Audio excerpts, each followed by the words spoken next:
and welcome to Off the Fence Live, coming to you from Cheltenham Town Centre after a very wet and damp second day. I must say, I'm delighted to be in the dry and warm finally, and I'm also delighted, as always, to be joined by Barry Geraghty. Barry, how was your day out there? Well, it's very different, cooler, wetter, but still great racing. Results a little different maybe than we expected with the change in going, but it was still good competitive racing. Did you venture out into the rain at all, or just stay in the safety of some boxes? No, I was moving around a little bit, so I got a bit damp at times. Fair. Tony, you definitely had the best seat in the house being at home. Yes, not particularly jealous of the two of you today, and I have to say it looked tough going there, and it seemed to get tougher as the day went on. The ground and the rain has made a massive shake-up to the meeting, really, with the watering, and I'm sure that'll be well discussed, the rights and wrongs of that. But whatever we are now, it's looking like testing ground tomorrow and probably into Friday, so we probably need to rethink a few things about horses or form lines that we were looking to get with. Yeah, absolutely. And let's stick with you, Tony. Just what was your highlight from day two? Obviously, plenty of drama out on the track, some big surprises as well. But what were your main takeaways? I'm going to have to start with the humorous moment rather than actual serious stuff. Like the cross country is a little bit of a joke race, and Michael O'Leary has been racing pantomime villain now for a long time, and this was just a complete and utter pantomime.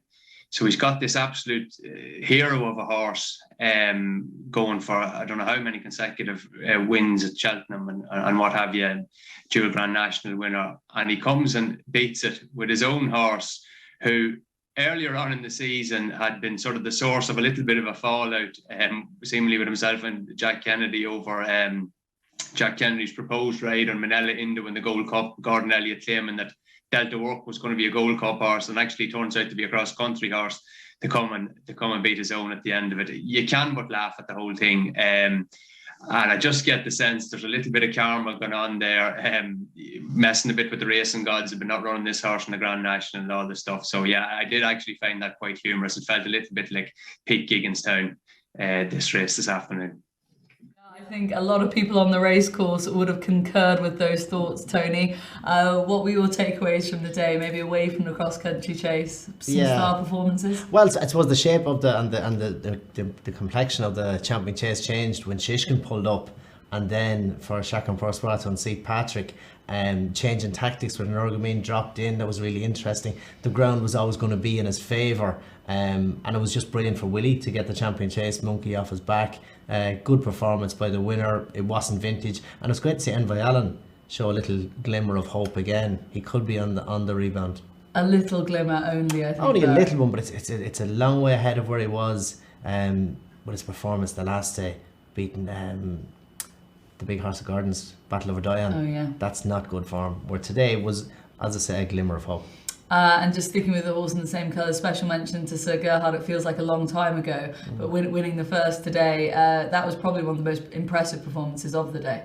It probably was, and it was hard to be impressive on that ground, but it was, and Three Stripes Light in second backed up the form. But it was a good, solid performance, and he seemed to jump better, I'd say better with a lead, and the step up and trip probably suited him, albeit maybe he'll drop back and trip for points, and who knows what Willie will do. Yeah, very versatile indeed. Let's kick on and take a look at day three. And as Tony has touched upon, it's all changed really now with so much rain that's fallen, and the ground as we left the racecourse during the bump, well, just after the bumper, is officially heavy. There was standing water on the track, so conditions deteriorated hugely. I think the weather is due to pick up a fraction tomorrow, Tony. It's going to affect the way we look at all these races. So let's kick off with the Turner's Novices Chase. It looks to be a match race between the top two still, Galopin Deschamps and Bob Ollinger. Please God, let them both line up and get down to the start, otherwise it really will be a disappointment. But who are you favouring in this? Yeah, well, I was writing out a set of notes for this show at 10:30 or 11 o'clock this morning. I feel like maybe half of them at least need to go in the bin at this stage. Which is just fair enough. We'll maybe have a relook at after the show and for tomorrow morning's column. But I don't think there's any fear of either of these two running. Soft ground hasn't really been an issue for Bob Ollinger, although Galopin Deschamps last season's form picked up markedly when he got to the spring, but he does look a stronger, better horse now over fences. Yeah, as I mentioned before, I don't have a strong view in this. Just really looking forward to it, and hopefully the two of them stand up and we do get a proper match over the last few fences. Yes, please. That's exactly what we want. I think you're signing with Bob Galloping de Champs, are you? Yeah, well, I would have thought Bob Ollinger was workmanlike in Punchestown the Yeah. last day on soft ground, and I was waiting for better ground to see the Bob Ollinger we've been waiting to see. Now, I believe he schooled really well in Navan recently, that was on soft ground, but I rather believe what I see than believe what I hear, and I would be going Galloping de Champs because what we've seen of him to date has been exceptional. Okay, we're keeping it simple then in the first race. Less simple, Tony, in the Potemps final. And also at the top of the market, Sire de Burley has been a good friend to the Cheltenham racegoers over the years. And he finds himself as the 5-1 favourite for this currently. Have you dissected this yet? Yeah, I had a good look at this. Changed my thoughts initially just with the weather that has come in. The first point I'd make is that this season anyway, the UK qualifiers just seem to be notably weaker than the Irish ones, just in terms of field size. I know that's a byproduct of the number of opportunities to qualify for this race there are in the UK, and there are only the 2 in Ireland. But I just feel that some of these races are particularly uncompetitive. Like this Warwick qualifier that involves Sire de Burley and Alaphilippe is fairly prominent in the market now tomorrow. I'm a little bit surprised by that. It was a steadily run race.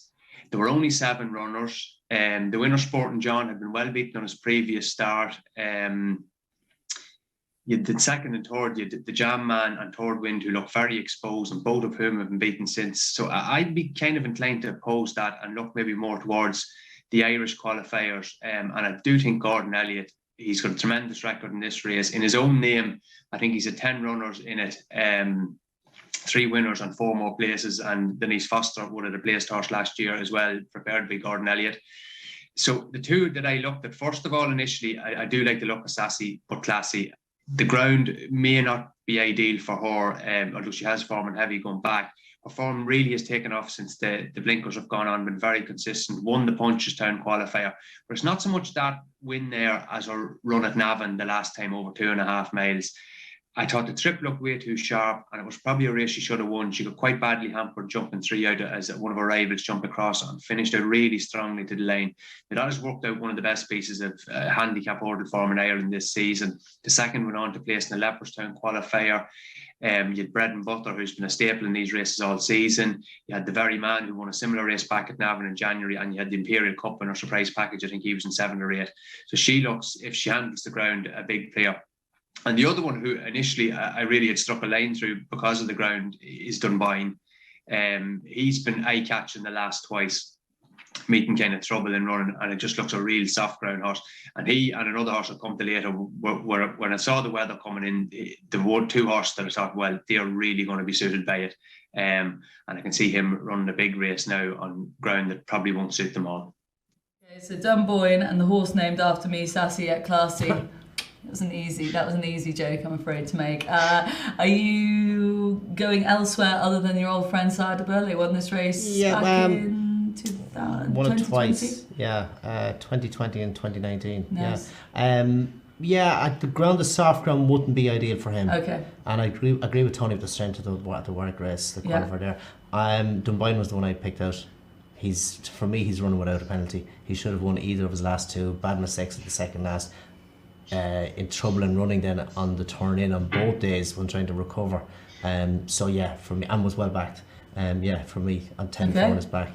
Positive nods for Dunboyne then in the Potemps. Let's move on to the Ryanair. Allaho, many people are thinking, is one of the bankers of the festival. A few of them have gone kaput so far, and some of them have gone in. Allaho on this ground, on this very soft ground, won't be an issue for him. I wouldn't think so. No, maybe early in the season, in the John Durkin might be hard work for him, but not this time of year. His performance last year, his performance in Thurles, which wouldn't be attractive, would suit.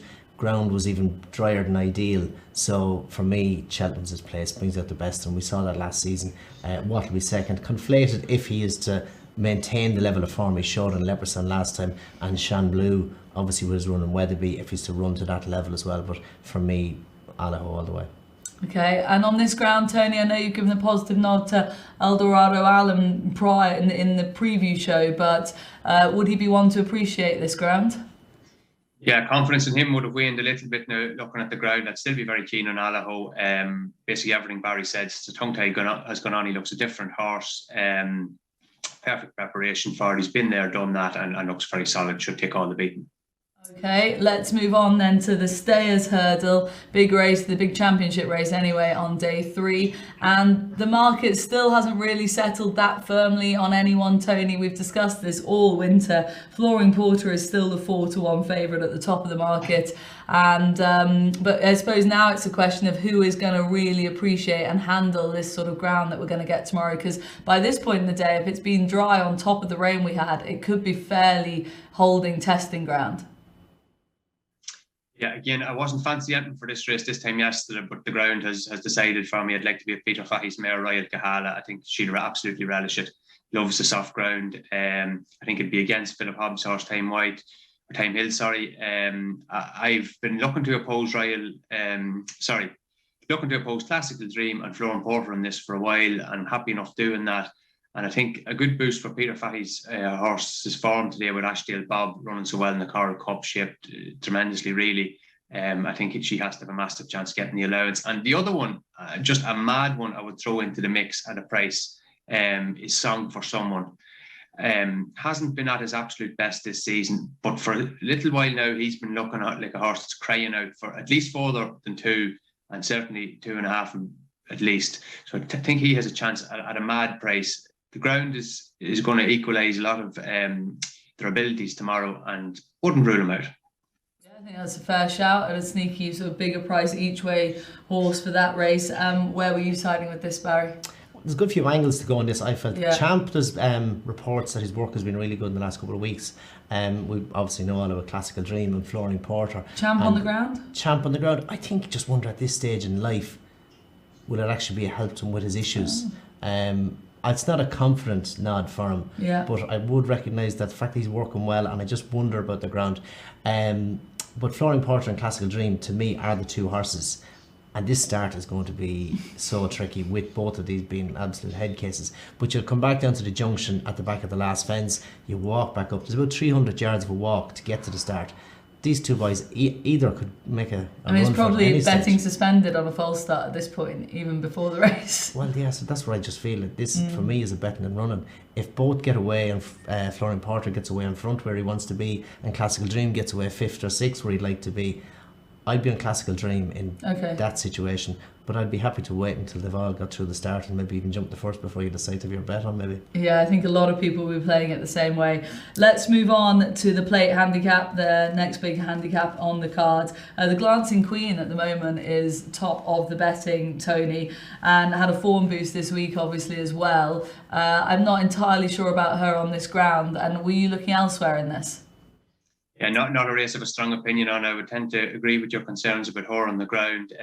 Look, the favourite Philip Hobbs horse should thrive in it. I know he was quite flaky about running his horse if the ground was on the quick side. So quite an impressive winner last time, would have a favourite chance. But no strong view here. Strong view. What about you?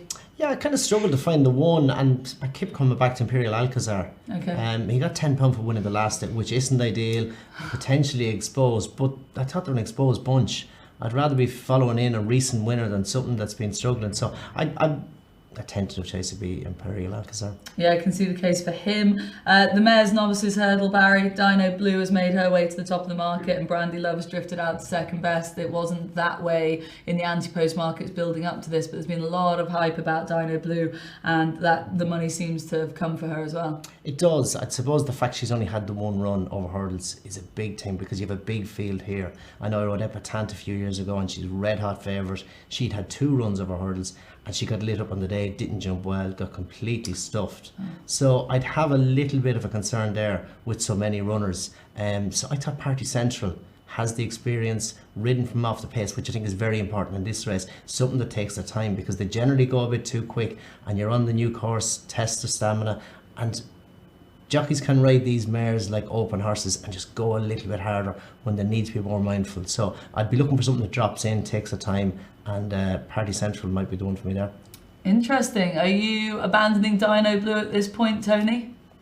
Oh, definitely not, Vanessa. No, I'd still be keen on her. I've been against Brandy Love for a while now. I would agree with Barry's take there on tactics and the run the race at this track, making all tends to be quite difficult, which is what she's probably going to look to do. And again, look, you've 22 lately raced novice mares, a few which will be keen, almost certainly, and there's going to be pace pressure there for Brandy Love. I would respect Party Central. She has stamina over further and has gone through test and ground there, and John Dorkinday at Punchestown. She will need a certain type of ride, but I would respect her. But there is another one in this, Willie Mullins, that I'd like to throw into the mix at a big price. I think this horse has a live chance. Not a dissimilar profile to Dino Blue. She's coming from a Clonmel heavy ground maiden hurdle, and the ground there can get really deep. And I think that form might well be key to this race tomorrow, because at least they're proven on the surface. And that's her beast. She got well beaten now in Tramore by quite an ordinary horse, to be honest. But she over-raced a little bit there. And when they dropped her back to 2 last time at Clonmel, she was just an absolutely dominant winner. Now, what she beat was very, very little. But her comparative time with some quite decent races, elsewhere on the card was good. And it was just the ease of victory. Like, I don't think there's any standout contender in this. Like, Dino Blue has her chance, and also did a really fast time in Clonmel and so on. But Willie Mullins has a habit of getting an unexposed type into this and finding a lot of improvement for just having the 1 or 2 starts. And I'm definitely interested in her now at whatever she is, 16 or 20 to 1. Okay, bit of a different angle in there to this race from Tony. Let's go on to the lucky last, Barry. The Kinmure Schoolboy Hours is currently top of the betting, but another very hard race to finish off proceedings. Yeah, Schoolboy Hours has the profile. I suppose, being honest, the concern there is Noel Meade is generally a little bit more missed than hit when it comes to the Cheltenham Festival. He has had winners, but more of the fancied ones get beaten than not, so that would be a concern for me. Mr. Fog Patches is rock solid, consistent. I think he's one with a big shout. Frontal Assault at the top of the weights, and he's towards the head of the market as well. I'm not fully convinced. Obviously, Fleur didn't frank his form the other day, so I think a safe bet, Mr. Fog Patches each way. Okay, about 8 to 1 currently. Fair. Tony, how did you dissect this race? I would agree with Barry completely there. The Diestis chase has been the strongest piece of staying handicap chase form in Ireland this winter. Out of it already, you have a Death Duty that won the Punchestown Grand National Trial. You have a Deal Care that won the Leinster National at the weekend. The Scaria 10 went close in the Bobby Joe. And Mr. Fog Patches was a close-up third in that, going around the inner, which probably wasn't ideal.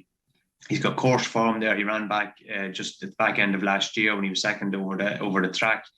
I think he'd probably prefer a little bit better ground, but one thing he does have is proven stamina. He's been placed in the Scottish National before, and I think he can definitely get involved in the shake-up here for the places.